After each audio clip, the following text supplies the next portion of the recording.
Hello students, welcome to my class. आज assessment of learning की class में हम पढ़ने वाले हैं यूनिट सेकंड का first topic construction of test. हम अपनी पिछली कक्षाओं में सफलतापूर्वक यूनिट फर्स्ट कंप्लीट कर चुके हैं, तो आज हम स्टार्ट करने जा रहे हैं यूनिट सेकंड। और यूनिट सेकंड में फर्स्ट पॉइंट में आपको सिलेबस में दिखेगा कंस्ट्रक्शन ऑफ टेस्ट, और कंस्ट्रक्शन ऑफ टेस्ट के आगे सब्जेक्टिव एंड ऑब्जेक्टिव टेस्ट लिखा हुआ है। तो यहाँ पे कंस्ट्रक्शन ऑफ टेस्ट में हमने क्या पढ़ना है? हमने पढ़ना है सब्जेक्टिव टेस्ट और ऑब्जेक्टिव टेस्ट के बारे में। निबंधात्मक परीक्षण या फिर इसे परीक्षा भी कहा जा सकता है, और इसके साथ हमने पढ़ना है विकल्पात्मक या फिर वस्तुनिष्ठ परीक्षा या परीक्षण की बात करनी है। तो हमें सबसे पहले तो ये पता होना चाहिए कि होते क्या हैं, और उसके बाद हमें इनके दोनों के गुण और दोषों पे चर्चा करनी है। तो चलिए स्टार्ट करते हैं हम इस टॉपिक को। देखिए, सबसे पहले आज हम पढ़ेंगे सब्जेक्टिव टेस्ट के बारे में, निबंधात्मक परीक्षण या फिर परीक्षा के बारे में। निबंधात्मक परीक्षा क्या होती है? निबंधात्मक परीक्षा वह होती है जिसमें ऐसे प्रश्न होते हैं जिनके उत्तर विद्यार्थियों द्वारा स्वयं अपनी भाषा का प्रयोग करते हुए विस्तार से देने होते हैं। छात्रों को पूछे गए प्रश्नों के उत्तर लिखित रूप में निबंध के रूप में देने होते हैं, इसलिए इन्हें निबंधात्मक प्रश्न तथा इस परीक्षा को निबंधात्मक परीक्षा कहा जाता है। उत्तर की सीमा क्या हो, यह प्रश्न के स्वरूप पर निर्भर करता है। अब यहाँ पे ये जो बात लिखी है ये आपको ऑलरेडी पता है, लेकिन फिर भी परीक्षा में हमें लिखना होता है। आप भी निबंधात्मक परीक्षा ही देते हैं तो आपको लिखना होता है, इसलिए आपको ये थोड़ा सा जो हम कह सकते हैं एक सैद्धांतिक लाइन्स इनको कह सकते हो, ये होनी चाहिए हमारे पास, ताकि हम परीक्षा में इनको लिख सकें। तो अगर क्या पूछा जाए कि निबंधात्मक परीक्षण या परीक्षा क्या होता है, तो हमारे पास ये लाइन्स हैं जवाब देने के लिए। और वैसे तो हमें पता ही है होती क्या है, हम देते आए हैं इतने सालों से। तो निबंधात्मक परीक्षा में ऐसे प्रश्न होते हैं जहाँ पे हमें अपनी भाषा का प्रयोग करते हुए पूछे गए प्रश्नों का उत्तर देना होता है, अपनी भाषा में देना होता है, और एक निबंध के रूप में इसे लिखते हैं, इसलिए इसको निबंधात्मक प्रश्न कहते हैं। और इसके साथ इस परीक्षा को या इस परीक्षण को निबंधात्मक कहते हैं हम। अब उत्तर की सीमा क्या हो, लास्ट लाइन देखिए, उत्तर की सीमा क्या हो यह प्रश्न के स्वरूप पर निर्भर करता है। प्रश्न का स्वरूप क्या है बच्चों? तो प्रश्न का स्वरूप, हम जब निबंधात्मक परीक्षा या परीक्षण की बात करते हैं ना, तो आप सभी को पता है कि निबंधात्मक परीक्षा में भी अलग अलग टाइप्स के प्रश्न आते हैं। अभी आपके बीएड में भी आपको पता ही है, आपके 2 नंबर वाले क्वेश्चंस होते हैं, 5 से 6 नंबर वाले होते हैं, 10 नंबर वाले होते हैं, और इससे भी पहले जैसे 16 नंबर का क्वेश्चन आपने बीए एमए में दिया होगा। तो इस तरह से आपके ये निबंधात्मक परीक्षा में प्रश्नों का स्वरूप अलग अलग होता है। इसमें अति लघुरात्मक प्रश्न भी होते हैं, लघुरत्रात्मक प्रश्न भी होते हैं, और लॉन्ग टाइप जैसे हम कह सकते हैं दीर्घ प्रश्न भी होते हैं, जिसे हमें लंबा लिखना होता है। तो ये प्रश्न के स्वरूप पर निर्भर करता है कि हमें उत्तर को कितने शब्दों में लिखना है। जैसे हम कहें कि अति लघुत्रात्मक है तो फिर हमें उसमें 50 से 100 शब्द लिखने हैं, या फिर अगर मान लो दीर्घ प्रश्न है तो उसमें 500 400 से 500 शब्द भी लिखना होता है। तो उत्तर की सीमा क्या होती है, यह किस पे निर्भर करता है? यह प्रश्न के स्वरूप पर निर्भर करता है। ठीक है, तो ये है सब्जेक्टिव टाइप टेस्ट का एक थोड़ा सा कॉन्सेप्ट। चलिए अब हम इसके गुणों की बात करेंगे।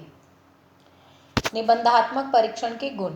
तो पहला गुण जो इसमें दिखाई देता है, छात्रों की तार्किक शक्ति, विवेचना, आलोचना तथा स्पष्टीकरण का मूल्यांकन करने में सहायक। स्टूडेंट्स, ये परीक्षा क्या करती है, क्योंकि इसमें जो परीक्षार्थी है, जो विद्यार्थी है परीक्षा देने वाला, उसे प्रश्नों के उत्तर अपनी योग्यता के आधार पर कह लो, या अपनी समझ के आधार पर, अपनी भाषा के आधार पर लिखने होते हैं। इसलिए ये क्या है, बच्चों की तार्किक शक्ति, विवेचना, आलोचना और स्पष्टीकरण का मूल्यांकन कर देती है ये परीक्षा। देखिए, अब यहाँ पे तार्किक शक्ति आप सभी को पता है, लॉजिक लगाना किसी चीज़ में। फिर विवेचना क्या है, किसी चीज़ को विस्तार से बताना, किसी चीज़ का विवेचन करना मतलब वर्णन करना। आलोचना, आलोचना का मतलब बच्चों पहले भी मैं क्लास में बता चुकी हूँ फर्स्ट ईयर में आपको, लेकिन फिर से बता देती हूँ। आलोचना को ना कमियां देखने के काम में ये शब्द यूज़ किया जाता है, लेकिन नहीं, ऐसा नहीं है। आलोचना का मतलब आधन लोचन, पूरी तरह से देखना, ठीक है। इसका मतलब होता है पूरी तरह से देखना। पूरी तरह से देखने पे क्या केवल कमियां ही दिखेंगी? नहीं, गुण भी दिखेंगे। तो गुण और दोष दोनों को ही देखा जाता है। और फिर इसके बाद है स्पष्टीकरण। स्पष्टीकरण मतलब किसी चीज़ को कहते हैं ना, इसे स्पष्ट कीजिए। और ये सारे के सारी चीज़ों का मूल्यांकन कौन करता है? शिक्षक करता है। लिखता कौन है? विद्यार्थी लिखता है। और किस परीक्षा में ऐसा करना पॉसिबल है? तो ऐसा करना निबंधात्मक परीक्षा में पॉसिबल है। तो छात्रों की तार्किक शक्ति से संबंधित प्रश्न होते हैं, वर्णन करने से संबंधित प्रश्न होते हैं, आलोचना करने से संबंधित, यानी गुण दोष पूछ लिए तो आलोचना ही करनी है ना उसकी। और स्पष्टीकरण यानी कि किसी चीज़ को स्पष्ट करने के लिए कह दिया, कोई लाइन दे दिया और फिर कहा कि इसे स्पष्ट कीजिए, है ना। तो इस तरह से ये क्या होता है, इन सब का मूल्यांकन करने में ये परीक्षा सक्षम होती है। दूसरी बात जो हमारे सामने होती है, बालकों की अभिव्यंजना शक्ति, भाषा शैली आदि का मूल्यांकन करने में सहायक। तो स्टूडेंट्स क्या होता है कि अगर हम वस्तुनिष्ठ परीक्षा की बात करें तो किसी भी विद्यार्थी की कितनी भी गंदी राइटिंग हो, चाहे उसे लिखना ही ना आता हो, चाहे उसे सेंटेंस बनाने ही ना आते हो, लेकिन अगर उसने चारों में से एक ऑप्शन को सही चूज करके और OMR शीट को सही भरा है ना, तो इसका मतलब वो OMR शीट उसे पूरे नंबर दिला देगी, चाहे उसकी राइटिंग कितनी गंदी हो, कोई फर्क नहीं पड़ता। वस्तुनिष्ठ परीक्षा पे अभिव्यंजना शैली या भाषा शैली का कोई प्रभाव दिखाई नहीं देता, लेकिन निबंधात्मक परीक्षा उसको साथ लेकर के चलती है। और आपको भी पता है कि अभिव्यंजना शैली या भाषा शैली बच्चे की अच्छी होनी चाहिए, इसमें तो कोई दो राय है ही नहीं कि ये नहीं होनी चाहिए, इसकी कोई इम्पोर्टेंस नहीं है। इसकी इम्पोर्टेंस है तो ये बच्चा इसमें निपुण होना चाहिए, अभिव्यंजना शैली में भी और भाषा शैली में भी। तो बच्चे में ये जो आवश्यक गुण होना चाहिए, ये वस्तुनिष्ठ परीक्षा नहीं डाल सकती। ये कौन सी परीक्षा डाल सकती है? निबंधात्मक परीक्षा ही डाल सकती है। फिर उसके बाद है आत्मगत तत्व की प्रधानता। तो आत्मगत तत्व क्या होता है? यानी अपने मन की बात को लिखना। आत्म तत्व मतलब अपना। आत्म का मतलब क्या होता है? आत्म परिचय शब्द होता है, यानी कि अपना परिचय देना। तो आत्म का मतलब क्या हुआ? खुद का। तो इसमें जो खुद के अंदर सोच है, विचार है, उसको हम लिख सकते हैं और उसी को विद्यार्थी लिखते हैं। उन्हें उस टॉपिक के बारे में जो खुद से लगता है वो वैसा ही उसका आंसर देते हैं। तो इसमें क्या होता है? आत्म तत्व की प्रधानता रहती है। आगे है विचारों के व्यवस्थीकरण में सहायक। देखिए, निबंधात्मक परीक्षा में जब बच्चे प्रश्न पढ़ते हैं तो उसके बाद उससे संबंधित प्रश्न पढ़ने के बाद उनके मन में ऐसी उथल पुथल मचती है, ऐसे विचार आते हैं और उनको क्या करना होता है? निबंधात्मक परीक्षा में वे उन विचारों का व्यवस्थीकरण करते हैं कि पहले कौन सा सेंटेंस आएगा, फिर कौन सा आएगा, फिर कौन सा आएगा, पहले कौन सा पॉइंट आएगा, फिर कौन सा आएगा, फिर कौन सा आएगा। और इस तरह से फिर उनको क्या ध्यान रखना है कि प्रश्न कैसा है। प्रश्न शॉर्ट क्वेश्चन है या लॉन्ग आंसर लिखना है उसका, या कैसा लिखना है प्रश्न, तो ये भी तो डिपेंड करता है ना। तो उथल पुथल सी मच जाती है, विचारों की उथल पुथल मच जाती है प्रश्न पढ़ने के बाद। और बच्चा क्या करता है? फिर अपने दिमाग में जो उसके विचार इधर उधर उथल पुथल हो रहा है, जो तूफान आया हुआ है विचारों का, उसको व्यवस्थित करता है और फिर लिखना शुरू करता है। तो ये विचारों के व्यवस्थीकरण में भी सहायक होती है। और वस्तुनिष्ठ परीक्षा में तो ऐसा नहीं होता। क्या करना है? प्रश्न पढ़ते हैं, 4 ऑप्शन देखते हैं, आता है तो ठीक है, नहीं आता तो ठीक है, तुक्का मारो बस। फिर वो तुक्का मारने में मुझे नहीं लगता कोई दिमाग की उथल पुथल की ज़रूरत होती है, फिर तो तुक्का ही मारना है। फिर यहाँ पे ये जो परीक्षा है वो क्या करती है? जो विचार इतने सारे माइंड में आ रहे हैं, दिमाग में आ रहे हैं, उनको क्या करती है? व्यवस्थित करती है। तो इस तरह से ये भी इसका एक गुण है। फिर है भाव प्रकाशन की पूर्ण स्वतंत्रता। तो बच्चों, भाव प्रकाशन क्या होता है? मतलब लिखना, लिख करके अपने भावों का प्रकाशन करना, प्रकाश में लेकर के आना। मन की बात को जब हम लिख देते हैं तो इसका मतलब वो कैसे आ गई? प्रकाश में आ गई। ठीक है। अब उसे कोई भी किसी तक भी पहुंचाया जा सकता है, कोई भी उसको पढ़ सकता है, जान सकता है, और मन के भाव हैं, इसलिए इसको कहा जाता है भाव प्रकाशन। तो इसमें मन के भाव लिखने की पूर्ण स्वतंत्रता होती है, कोई आ करके हाथ नहीं पकड़ता कि बस अब आगे ये नहीं लिखना है या कुछ है।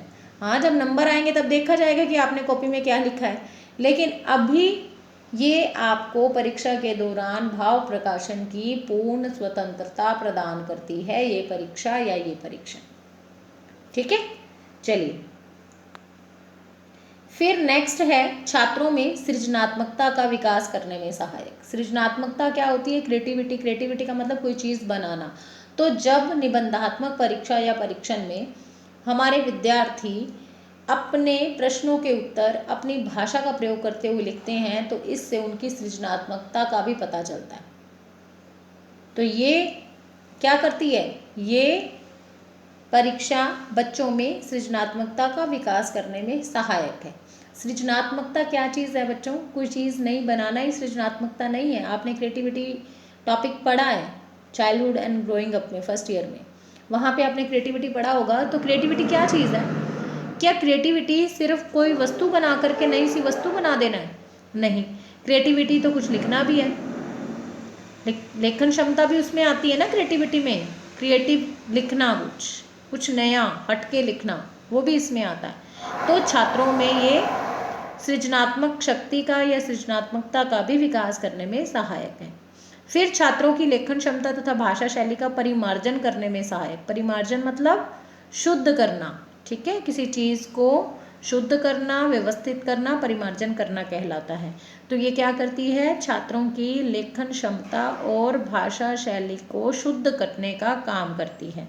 जब बच्चे लिखेंगे ही नहीं तो अभ्यास नहीं होगा, तो राइटिंग भी गंदी गंदी होगी। लेखन क्षमता का विकास पहले दिन देखा करो, परीक्षा के पहले दिन आपको लिखने में बहुत प्रॉब्लम आती है। जैसे ही दूसरा पेपर होता है आपकी स्पीड अपने आप बन जाती है, तीसरा पेपर होता है अपनी स्पीड अपने आप बन जाती है। तो ऐसा क्यों होता है? क्योंकि अभ्यास हो रहा है, रोज लिख रहे हो इतनी शीट्स आप। तो यहाँ पे ये क्या करती है परीक्षा? छात्रों की लेखन क्षमता और भाषा शैली का परिमार्जन करती है, उसे शुद्ध बनाती है। और रोज लिखते हो तो फिर साफ साफ भी लिखा जाता है, क्योंकि राइटिंग जो है, या फिर हम ये कह सकते हैं कि साफ साफ लिखना, सुलेख लिखना जो है, वो पूरी तरह से डिपेंड करता है अभ्यास पर। और आप अपने स्कूलिंग में छोटे छोटे बच्चों को कैसे राइटिंग की साफ करवाने की कोशिश करते हैं, शुद्ध करवाने की कोशिश करते हैं, आपको पता ही है। सुलेख लिखवाते हैं उनसे, श्रुतलेख लिखने के लिए कहते हैं, ताकि उनको अच्छे से शब्दों का ज्ञान हो जाए, मात्राओं का ज्ञान हो जाए, और सुलेख क्योंकि उनकी राइटिंग सुंदर हो जाए। फिर नकल की कम संभावना। अब नकल की कम संभावना का मतलब क्या है? क्या इसमें नकल मारना आसान है? नहीं। वस्तुनिष्ठ परीक्षा में आपको भी पता है, अ ब स द कर दो, है ना। माथे पे हाथ लगाया तो अ है, नाक पे हाथ लगाया तो ब है, लिप्स पे हाथ लगाया तो स है, और चिन पे हाथ लगाया तो डी है या ड है ना। ऐसे वाला चल जाता है। तो नकल वहाँ तो मरवाई जा सकती है, बस प्रश्न पूछना चाहिए, प्रश्न पहुँचना चाहिए कहाँ तक? आपके आगे वाले स्टूडेंट तक या आपसे पीछे वाले स्टूडेंट तक। फिर नकल मारना तो आसान है। और अगर वो सही आंसर बताना चाहे तो, कई बार वो गलत ही बता देता है। अगर वो आपका फ्रेंड है, आपको सही आंसर बता रहा है, तो बहुत आसान है, केवल एक इशारे से ही आपको आंसर पता चल सकता है। आपने अपना प्रश्न पहुंचाना है, एक इशारे से वो अपना आंसर बता देगा। लेकिन क्या निबंधात्मक परीक्षा में ऐसा करना आसान है? नहीं। निबंधात्मक परीक्षा का ये गुण है, और मुझे लगता है ये सबसे बड़ा गुण है, कि इसमें नकल की संभावना नहीं होती। इसीलिए देखो, संभावना नहीं होती, लेकिन यहाँ मैंने लिखा कम संभावना, क्योंकि कई बार अगर शिक्षक क्लास में अलर्ट नहीं है तो बच्चे क्या करते हैं, पेपर पे लिख देते हैं, आंसर शीट्स चेंज कर लेते हैं, और शिक्षक को पता ही नहीं चलता, इन्विजिलेटर को पता ही नहीं चलता।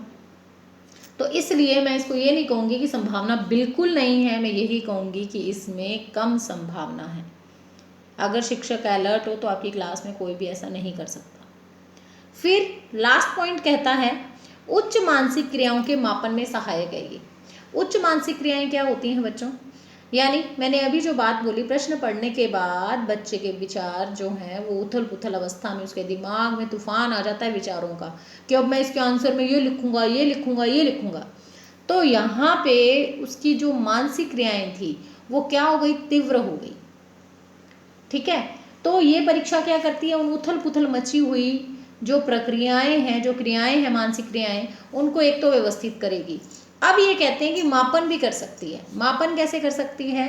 देखिए, ये परीक्षा जो है बच्चे की काफ़ी चीज़ों को, जैसे जो क्रियाएं उसके माइंड में चल रही हैं उनको चेक कर सकती है। और वस्तुनिष्ठ परीक्षा ऐसा नहीं कर सकती। सबसे पहली बात तो यहाँ पे यही सुन लो कि इसमें क्या होता है, जो प्रश्न आते हैं वो वर्णन करने से संबंधित होते हैं, स्पष्टीकरण करने से संबंधित हैं, आलोचना करने से, विवेचना करने से संबंधित हैं। तो बालक को क्या इसके लिए दिमाग नहीं लगाना पड़ेगा? लगाना पड़ेगा ना दिमाग।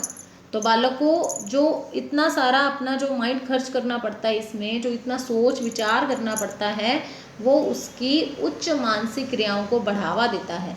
और ये परीक्षा क्या करती है? नंबर देगी। जब अब बच्चे ने उच्च मानसिक प्रक्रियाओं का सहारा लेकर, क्रियाओं का सहारा लेकर के लिख दिया, और जब नंबर मिलेंगे तो मापन हो जाएगा भी उसकी कितनी एक उच्च मानसिक क्रियाएं थी, कि कहाँ तक किस स्तर तक उसकी मानसिक क्रियाएं पहुंची थी, नंबर बता देंगे सारा का सारा रिजल्ट।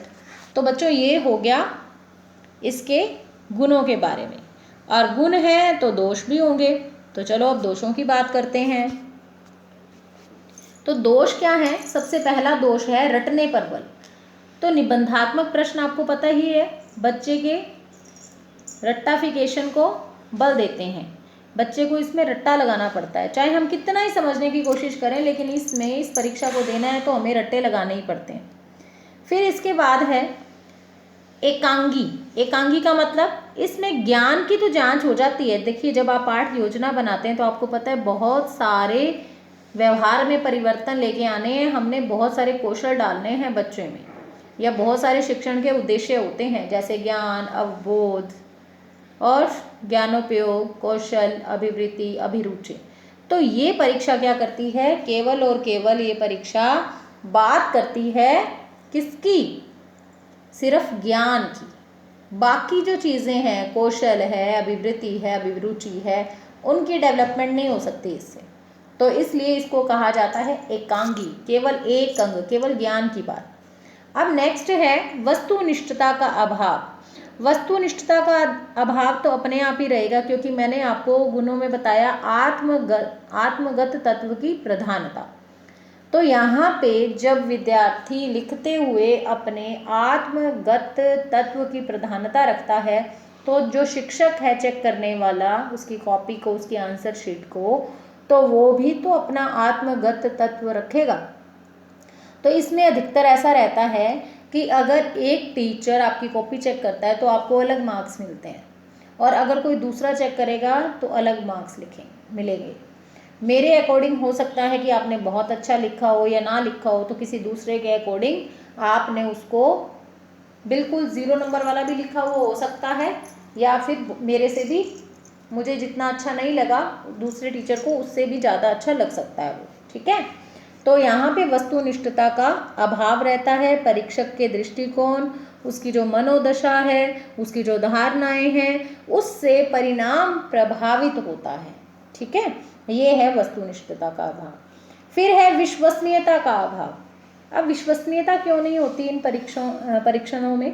क्योंकि जो परीक्षक हैं वो जैसे ही बदलते हैं तो अंक बदल जाते हैं, और कई बार तो क्या होता है कि जो डिवीज़न होती है छात्र की, जो कहते हैं ना कौन सी डिवीज़न आई है, तो छात्र की श्रेणी कई बार उसके जो अंक आ रहे हैं उस पर अटक जाती है। मान लो किसी के जितने अंक आए हैं तो उससे वो 59 पॉइंट समथिंग पे खड़ा है, तो रह गया ना फिर सेकंड डिवीज़न में, फर्स्ट डिवीज़न में तो नहीं आ पाया ना। तो ये प्रॉब्लम रहती ही रहती है। तो ये विश्वसनीय नहीं कही जा सकती। जैसे ही परीक्षक बदलता है वैसे ही चेंज हो जाते हैं अंक भी। फिर पूरे पाठ्यक्रम का प्रतिनिधित्व नहीं। तो पूरे पाठ्यक्रम में से इसमें से प्रश्न नहीं आते, आपको पता ही है, ये चीज़ आपने भी की होगी। 5 यूनिट अगर याद करनी है तो आपको ये पता है कि 5 यूनिट में से 2-2 क्वेश्चन आएंगे अथवा में आएंगे। तो आप क्या करते हो, अगर एक यूनिट के अंदर 4 पॉइंट है तो 2 याद कर लेते हो और 2 छोड़ देते हो। और फिर जो परीक्षा बनाने वाला है, जो आपका जो पेपर बनाने वाला व्यक्ति है, वो भी ऐसा नहीं कर सकता कि वो सारे के सारे पाठ्यक्रम में से वहाँ पे प्रश्न डाल दे। नहीं डाल सकता वो, क्योंकि उसको 10 प्रश्न बनाने हैं मान लो, और पूरे सिलेबस में से यानी एक यूनिट में से 2 प्रश्न उठाने हैं और एक यूनिट में से बनते हैं 5 से 7 प्रश्न, तो उठाने तो 2 ही है ना, तो पूरे पाठ्यक्रम का ये प्रतिनिधित्व नहीं करता। पहली चीज़ तो ये, जिस विद्यार्थी ने पूरा सिलेबस याद किया है तो उसको एक्स्ट्रा याद करने पड़ गया, है ना, एनर्जी ज़्यादा लग गई। और कुछ होशियार बच्चे ऐसे होते हैं कि करते ही वो 2 पॉइंट है कि दोनों में से एक तो आ ही जाएगा। तो इस तरह से ये पूरे पाठ्यक्रम का प्रतिनिधित्व नहीं करती। अगर हम चाहें कि पूरा पाठ्यक्रम समाया जा सके इन प्रश्नों में तो नहीं समा सकता। फिर वैधता का अभाव। वैधता का अभाव इसका अर्थ है कि ये परीक्षा सभी उद्देश्यों या फिर हमने जिन उद्देश्यों की प्राप्ति के लिए चेक करने के लिए परीक्षण बनाया है उनकी जांच वास्तव में नहीं करती। एक चीज़ तो सेकंड पॉइंट में मैंने आपको बता दी, ये एकांगी है, केवल ज्ञान के स्तर को चेक करती है, बाकी स्तरों को ये चेक नहीं करती। ना कौशल की बात करती है, ना ये अवबोध की बात करती है, ना ये अभिवृत्ति अभिरुचि की बात करती है, ना कल को ये ज्ञान कहाँ काम आ पाएगा यानी ज्ञानोपयोग की बात करती है, ये किसी की बात नहीं करती। इसलिए जब ये इनकी बात नहीं करती तो फिर शिक्षा के तो उद्देश्य है ना, ये सारे शिक्षण उद्देश्य है, तो जब ये इनकी बात नहीं करती इसलिए ये वैध भी नहीं कही जा सकती। तो इसमें क्या होता है, वैधता का अभाव होता है। अगला बिंदु है प्रश्नों के उत्तर अनिश्चित होते हैं। हाँ, तो प्रश्नों के उत्तर निश्चित कहाँ होते हैं, आपने अपने मन से लिखना है।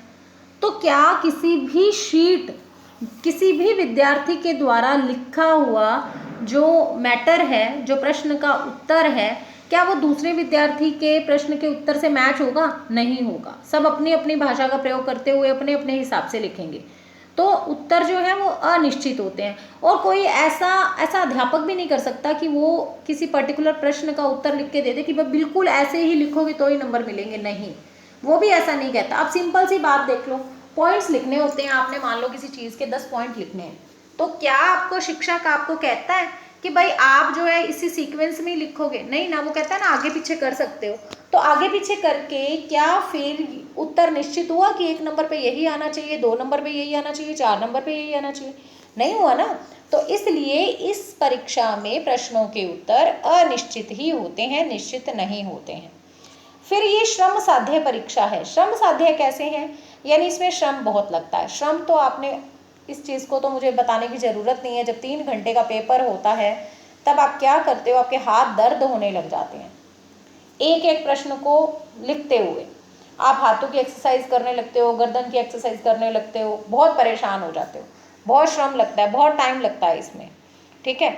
और इसके साथ ही आपका टाइम लगता है, आपकी एनर्जी लगती है, आप थकते भी हो लिखते हुए, आपके हाथ में दर्द भी होता है, तो ये आपका श्रम है। फिर परीक्षक का श्रम, आपकी जो वो 35 पेजेस की, 38 पेजेस की जो कॉपी है, जितने भी पेजेस की, तो वहाँ पे उसको चेक करने के लिए एनर्जी भी तो लगती है परीक्षक की। तो इस तरह से ये जो परीक्षा है वो श्रम साध्य है और ये इसका दोष है। फिर है निदानात्मक कार्यों के लिए उपयोगी नहीं। बच्चों मैंने आपको ये बताया है, एक निदानात्मक कार्य होता है, एक उपचारात्मक कार्य होता है।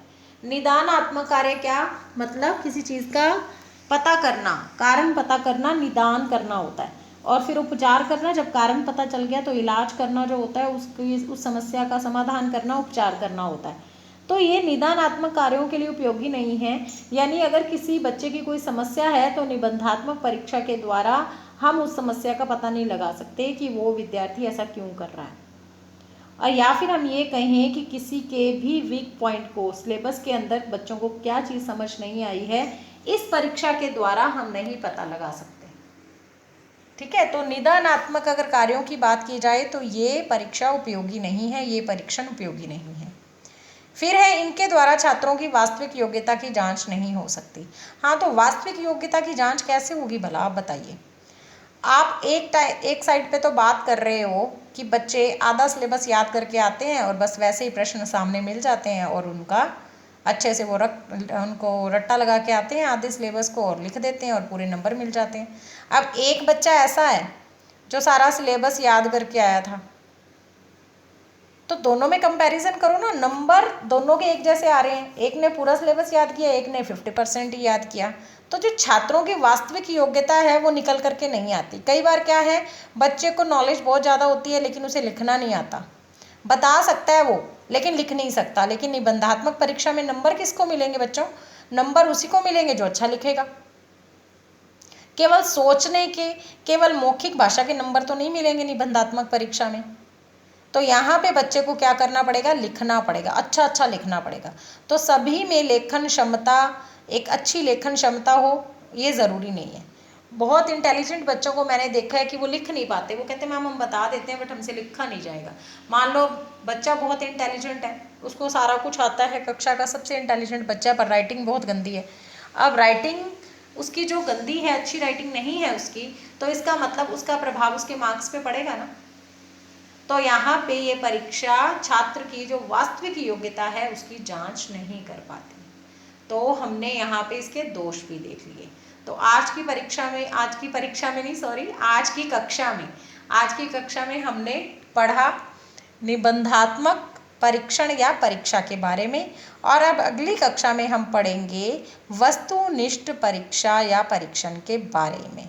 और ये वो भी हमारा यूनिट 2 के फर्स्ट टॉपिक में ही आएगा, कंस्ट्रक्शन ऑफ टेस्ट। आप सिलेबस देख लेना, आपको सिलेबस में दोनों पॉइंट लिखे हुए दिख जाएंगे, construction of test, subjective test and objective test. ठीक है, तो अब हम मिलेंगे अगली कक्षा में। Thank you so much.